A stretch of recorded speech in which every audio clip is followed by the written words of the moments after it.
and I have lots of people in different states doing them. So I am in Queensland, but I have a couple of people in New South Wales, a couple of people in Victoria doing classes as well. Oh, because they are online, you don't have to be in Brisbane to do them. Oh, buddy. Out. So, yeah, I do that. I have just come back from Melbourne On Stage. On Stage is a demonstrator-only event where all the demonstrators get together and create, see new products and things like that. So we've just come back from that in Melbourne. The next one is in Brisbane for next year, so I'm saving for that as well. From a budgeting point of view, since COVID, I've been able to support my Stampin' Up business through my sales of classes and customers and not have to pay for any of it out of my budget. But prior to COVID, I was paying for a lot of the products and stuff out of my own pocket. But now my my Stampin' Up business is kind of a little bit sustainable with that. Now with my conferences to Vegas and to Melbourne and even the one in Brisbane, that money does come out of my own personal money to fund those conferences. I don't earn enough from Stampin' Up to be able to pay for those conferences. I'm not that big. I do a Facebook Live every Monday night. I have another YouTube channel with that I post weekly on that for all the Stampin' Up projects that I do and things like that. There wasn't any specific questions. I just wanted to know about my Stampin' Up journey. So yeah, hopefully that answers a lot of questions. I've made lifelong friends with it. I really enjoy it. I never realized why I enjoy it, but I work in a pretty, I wouldn't say stressful, but it's a pretty intense job in which I have to use my brain a lot. And I like crafting and creating because when I do this, I don't think of anything else. Like I can actually switch off and just get in the mood and do that. And so I didn't realize that's why I like it so much. But especially with COVID, there was a lot of studies that came out that said like being creative and using your hands really helps relax your mind and stuff like that. And so then it really occurred to me that's one of the reasons why I really like this, because I am able to switch off and I don't have to think about what I'm doing. When I'm doing it, I just kind of create. Now, I don't think I'm very what is it? I don't think I have a lot of creativity. I can see a lot of things on Pinterest and come up with things, but we get given some of these templates, right? So I make that card, like I've copied that card, and then I've recreated that card here with that one. And I did another one with this as well. So it's the same like sketch layout, and you just then redo it with different colors, different cards, or like different stamps and things like that. But yeah, now I need to work out which ones I've photographed and put up on. I used to have a separate website for my Stampin' Up, but I've recently done away with that because it was costing me about $600 a year to maintain that, and I didn't think it was actually worth it. So this is my next in-person class. So I do a sip and stamp event on a Friday night once a month, and we will do those cards. So these two cards, and they get a glass, like a beverage of whatever they want. So they can, I limit it to 6 people because it's around my dining room table and I don't have that much room. but that's priced at $15 to make the 2 cards, and they get a choice of drink, which is priced at that they could have one of those little single glass bottles of wine, really. But most of the ladies that come have coffee, tea, a soft drink or something like that. So that's awesome. But that's that class. I haven't designed my next class, have I? Yes, I have designed my next class. Let me just get the cards here. 1, 2, 3. So then this is the next online class. So all you need for the class is the inks to color the cards and to stamp. I supply all the rest of the material, and you need a sentiment stamp set, so to stamp the words. But I supply everything else to that. So we make that card. We will make this card.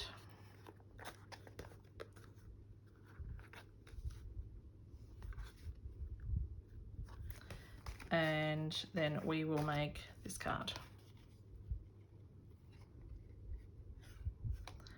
So you make 3 cards, and that class I price at $30. And I run it through a Zoom, which means that the class is recorded as well. So if you can't make it as a live class, then you get an online, then you can get the recording at a later date to do that.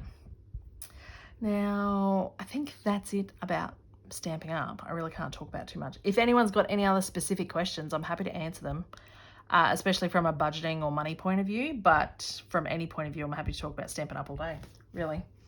So my IVF journey, I did 7 years of IVF. It was very long and grueling and very expensive, and that's pretty much, at the time when you're going through it, I had always budgeted, but I never reconciled my budget. So I'd go, oh, we budget this, and then work out why I've got no money at the end. I never ever reconciled my budget. But while you're going through it, you kind of just work out what happens. So this little bit goes on the credit card, this little bit gets redrawn out of the mortgage, this happens, that happens, and things. So my husband both my husband and I had issues, which is why we were told we had less than 1% chance of falling pregnant naturally. But my husband had to have some tests which were about $3,000, which weren't covered by Medicare or private health or anything like that. So we had those tests. Each round of IVF was about $7,500. My first 2 rounds, I did get some back from Medicare, and I got about $3,000 back. Then they changed the rules, and I no longer met the criteria to get any money back from Medicare. So then I had to fund each new round ourselves. And then I didn't know at the time of doing this that so many people now these days are actually accessing their superannuation funds, which are retirement savings. And if you fill in a form and it's deemed that it's accepted, a lot of super funds are releasing those monies to pay for medical procedures such as IVF and weight loss surgery and things like that. But at the time, I didn't know that was an option, and I really, really wish that I had known that was an option, because I have worked full-time my whole life, and I have a very substantial superannuation fund for my age. And yeah, if I could have funded each round of IVF out of that, that would have been amazing.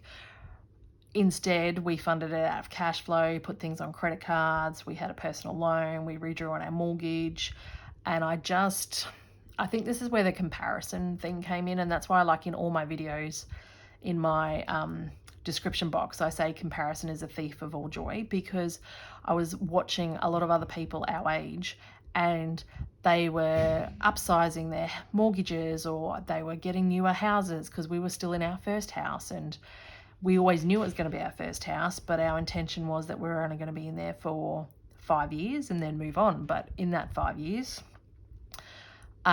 we were told that we would have to do IVF to have children and things. So then you just get on the IVF merry-go-round, I call it. And we were never successful in that to have any embryos that would freeze. So each round of IVF, I would get a fresh transfer, but that was it. There was no freezing of embryos, which meant we had to save up another find another $7,000 to do the next round. Whereas a lot of people are lucky enough that they would do a round of IVF for the $7,000, but they'd get 5 or 6 eggs or embryos that could freeze, and so then you have fresh transfer. That doesn't work. The next month you can have another fresh transfer, and that's only a couple of $100 to implant that, whereas we never got any frozen embryos to have that second or third transfer or anything. So each time we had to come up with another $7,000.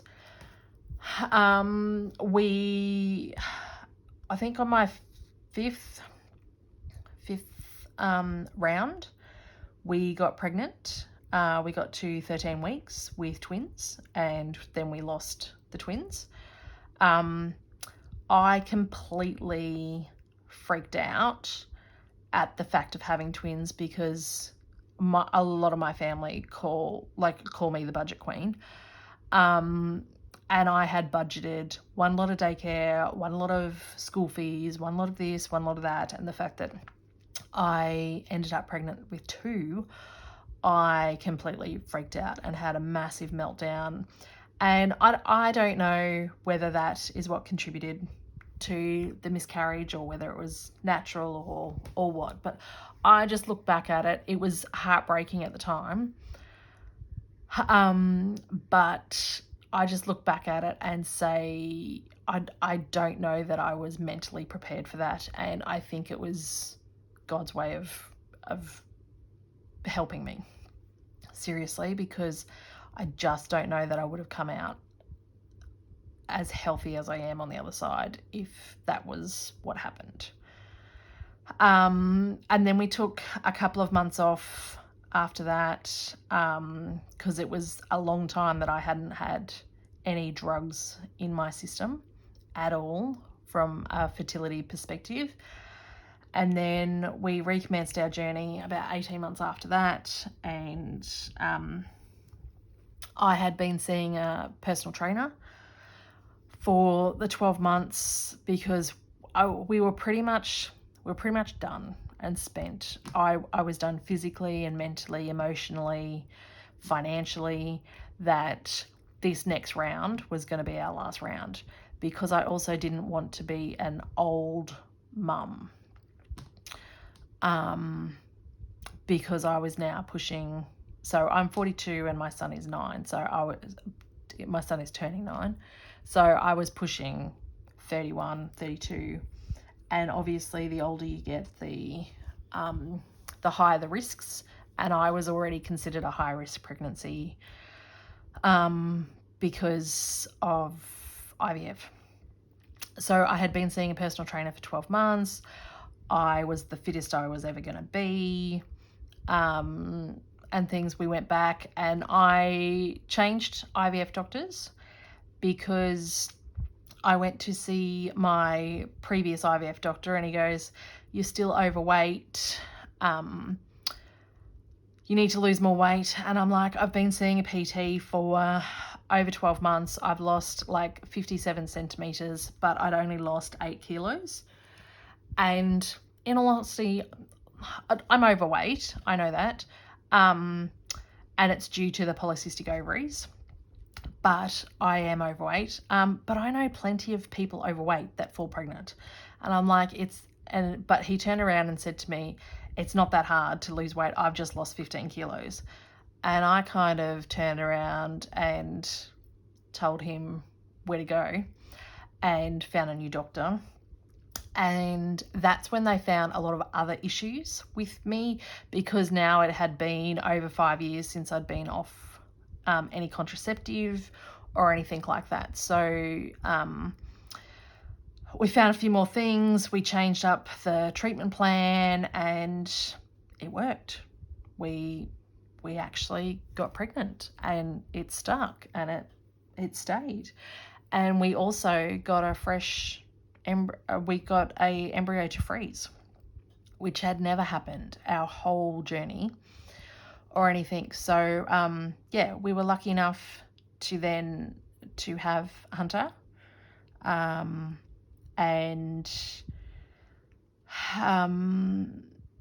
then after we had so you've got to pay storage on any frozen embryos, and those storage costs come in whilst you're still pregnant, which I really think this whole system needs an overhaul, because once you go through it, it's not a pleasant experience when you're doing it. So I paid one lot of storage fees, and then I paid a second lot of storage fees because they come every 6 months. And then I'd paid another lot of storage fees. And then I just said to my husband, we had already agreed that this was going to be our last round. Whether we were successful or not, this was going to be it. And I said to him, I just can't go back on that merry-go-round again, because if we choose to use that embryo and it doesn't work, then to me, you're back on that merry-go-round again. And so we did end up donating that embryo to science. I had always said when I was younger that I'd be happy to donate my eggs or anything to anybody. But once you actually have a child, that's a really hard decision to make. And I really struggled with the thought that a hunter could have a sibling out there to somebody. So I donated the frozen embryo to research for that reason.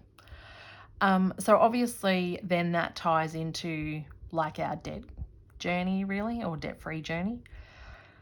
So this whole time we were both working, but we were just finding money wherever we could to pay for the next round of IVF, and it's $7,000 a pop, and you get nothing back.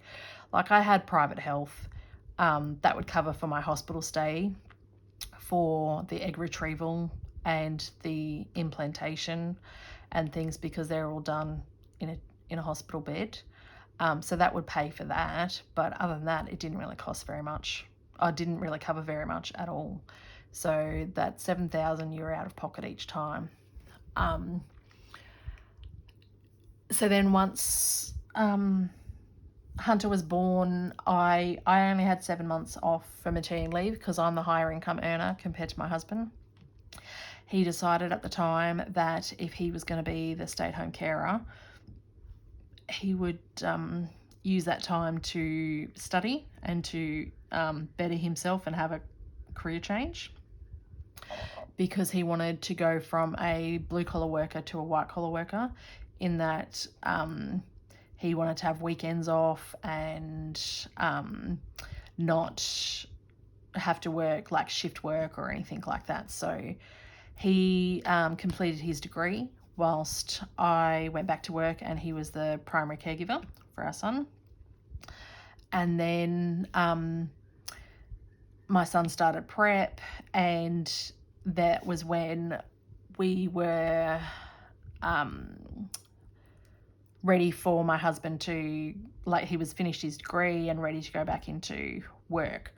But that was also when COVID hit.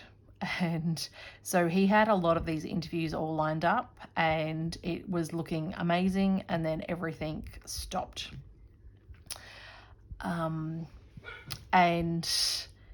there was no potential for anything, and everything got pulled. I had also been made redundant at work. I was still working at the same place, but there was a redundancy on the table, which was because I've been at my employer for 18 years. At this time, I had been there for 15 odd years. It was a six-figure lump sum for my redundancy. But at the time, given that I was the sole income earner, it was COVID, there were not a lot of job opportunities. And there was 1,200 of us made redundant at the time. And over 400 were in Brisbane, and the industry that I work in is quite small, so we were all competing for the same roles. And I wasn't getting any traction or anything, so then I had to do whatever I could to find an alternative job within the company that I work so that I could stay and keep that same salary, keep the same benefits that I've got, and things like that. So did that, but at that time, that's when we just really started going backwards, and I found the Barefoot Investor. I used his calculator, and our daily expenses, because his idea is that you have 60% in daily expenses, 20% towards fire, 20% towards smile, and 10% towards something else. I can't remember the buckets, but it's 60, 20, 20, 10. And when I calculated our daily expenses, they're 101%. So I'm like, well, no wonder we're going backwards, because our everyday expenses is greater than our income at this point in time. Yes, we were paying daycare and things. So, but it was as my son was finishing daycare and going to prep that I kind of found Barefoot, and we did a few things. So my husband, because he wasn't working during COVID, the government allowed people to take up to $10,000 out of their super before the end of one financial year, and then $10,000 next financial year, just to give people access to some money, because the government wasn't paying anybody else. My husband didn't get any benefits from Centrelink or anything because I earned too much. But he did meet the criteria to take the money out of super. So we did take the 10,000 out, and we cleared one credit card, and we took the other 10,000 out and we cleared the flexi loan that we had, and closed the flexi loan altogether, so that was never going to come back, because the year prior I had paid $8,000 off that flexi loan, and the balance hadn't moved because I paid off and then I'd redraw it back, paid off and redraw it back, and I'm like, this is shit. That was my big turning point, going, we've paid $8,000 off this card last year and the balance hasn't reduced at all. So that was the real kick up the bum that then found me to Barefoot. And so by doing that, it freed up $500 a fortnight to be able to continue paying daycare. And then daycare finished, and even though my son goes to a private school, the private school fees are a third of what we're paying in daycare. So all of that kind of culminated at the one time. And then a month after my son started school, my husband got a job, and so then we were then back to a 2-income family. So since then, we've been trying to live off one income and pay all our debt and things like that, because for 4 years we were only on my income. So we had paid all our debt, we're saving money like crazy, but in that meantime we had to buy a car because our car stopped working. And then the plan always was, because we were still in our first house, and our first house was so tiny, it was 3-bedroom house, 1 bathroom. There was just no room. The bigger Hunter got, the smaller the house got, and things. So the idea was that we were always going to go into a second house, another house. So then we saved up enough for a deposit as well, and then we've moved into this house. So when we moved into this house, we were debt free, except for the mortgage. But when you go into a new house, our mortgage had tripled because we did upsize. This house was sold as a 7-bedroom house. It is not 7 bedrooms. They renovated a double lock-up garage and put 2 rooms in that they were selling as bedrooms, but you can only get a double bed in there and no bedside tables, no wardrobes, no nothing. So those are now our offices, because my husband and I both work from home 50% of the time, and then go in the office 50% of the time. So we have our space. So mine is my work office plus my craft space, and his is just his work office. And then one of the other bedrooms, it's not really a bedroom. It's currently got the treadmill in it, and that's all that really fits in there. So it was set up as an office with a little really skinny desk, because it's not, I don't even know what size it is. Eventually, I want to knock down a wall and that would become a walk-in robe. That's how small it is. So, yeah. But when we came here and we got some new furniture, we got this, and then because our mortgage had tripled and we were just getting everything that we needed for the house, then that's kind of how that credit card crept up again. And so now we're on a mission again to repay that credit card, because I don't want it anymore. Like, we still need a credit card. I do a lot of travel for work, and I do, we use the points on the credit card, and obviously we have a lot of bills on a credit card. And the bill stuff is paid off all the time, because I've got a bills account. So as soon as the bill hits the credit card, it gets transferred off straight away.